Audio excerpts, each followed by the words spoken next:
আমিনতুম মান ফিস সামাই ইয়াকসিফা বিকুমুল আরদু ফাইজা হিয়া তামুর। যিনি আসমানে আছেন আর আপনারা জমিনে আছেন, আমরা জমিনে আছি। আল্লাহ বুঝাইতে চেয়েছে যে তোমরা জমিনে আসো, তোমরা কি নিরাপদে আসো?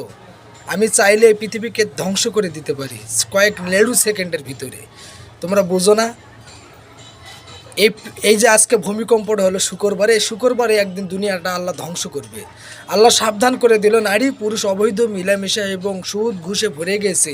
আল্লাহ তখন এরকম আল্লাহ কিছু নমুনা দেখায়, মানুষকে সাবধান করে দেয়। আর একটা সূরার মধ্যে আল্লাহ বলছে, আমি যদি আকাশ থেকে যদি পাথর বৃষ্টি নিক্ষেপ করি, তোমরা কি নিরাপদে থাকতে পারবে? একবার চিন্তা করে দেখুন। এই সূরাটা হলো সূরা মুলকের 17 নম্বর আয়াত। আমিনতুম মান ফিস সামাই আইয়ুরসিল আলাইকুম হাসিবা ফাসাতালামুনা কাইফা নাজির। তখন তোমরা কি করবে? এখনও সাবধান হয়ে যান, আল্লাহ সাবধান করে দিল। তওবা করুন, আল্লাহ সবাইকে বুঝার তৌফিক দান করুক, আমিন।